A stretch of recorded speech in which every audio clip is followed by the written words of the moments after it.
Today we're diving into a topic that affects absolutely everyone: money. Specifically, we're going to uncover 7 money mistakes you might be making without even realizing it. These are subtle, sneaky habits that can quietly drain your bank account over time. But the good news is, once you spot them, you can fix them. So grab a notepad and let's get your finances on the right track. Let's start with mistake number 1, not having specific financial goals. It sounds simple, right? But think about it. If you don't know where you're going, how can you possibly create a map to get there? Saying, "I want to save more money" is vague. It's like saying, "I want to get in shape." It doesn't give you a clear target. Instead, you need concrete, measurable goals. For example, I want to save $5,000 for a down payment on a car in the next 12 months. See the difference? That's a specific target with a timeline. Or maybe it's, I want to pay off my $3,000 credit card debt in 10 months. When your goals are crystal clear, you can break them down into smaller, manageable steps, like saving $420 a month for the car, or paying $300 a month towards your debt.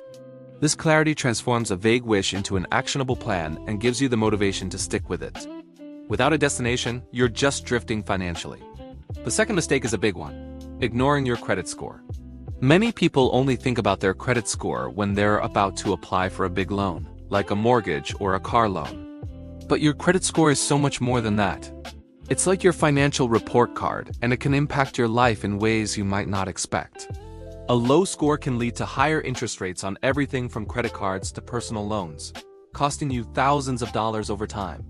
It can even affect your ability to rent an apartment, get a cell phone plan without a hefty deposit, or even land certain jobs. The crazy part is that checking your score doesn't hurt it. There are plenty of free services that allow you to monitor your credit score and report regularly. Make it a habit. Check it at least a few times a year. Understand what factors are influencing it, like your payment history and credit utilization. A good credit score is one of your most powerful financial tools, so don't leave it gathering dust in a drawer. Alright, moving on to mistake number 3, falling for lifestyle inflation. This is one of the sneakiest traps out there. Here's how it works. You get a raise, a promotion, or a new higher-paying job.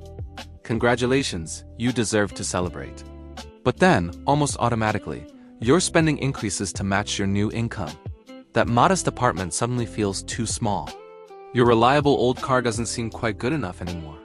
You start dining out more, buying more expensive clothes, and upgrading your gadgets. Before you know it, you're living paycheck to paycheck again, just at a higher income level.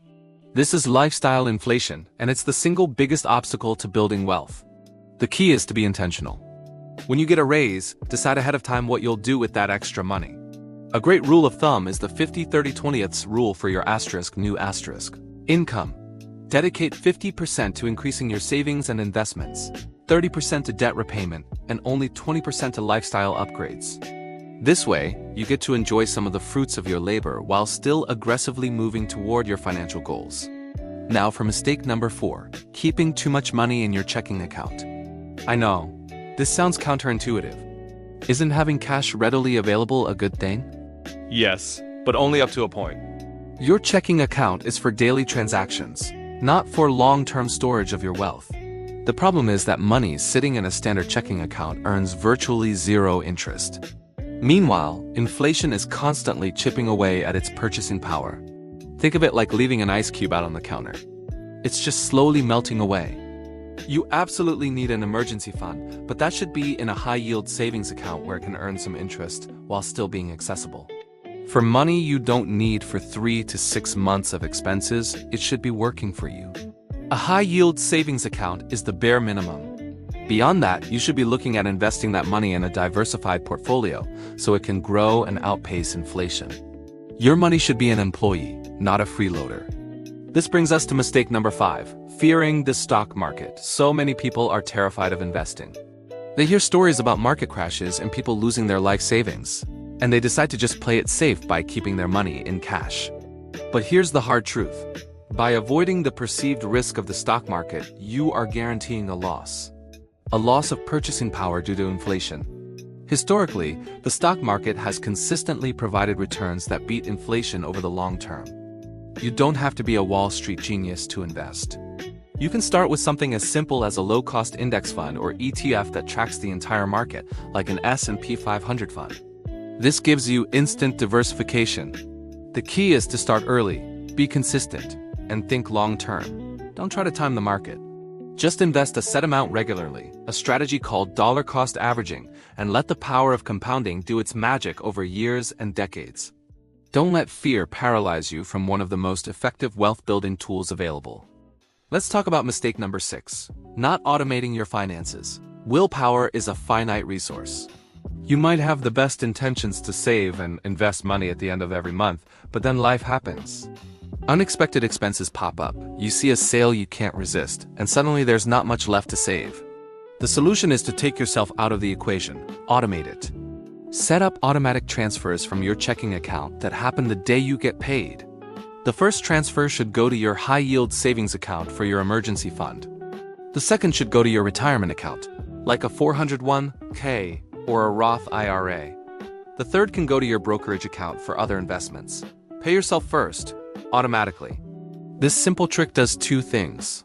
First, it ensures you are consistently building wealth without having to think about it.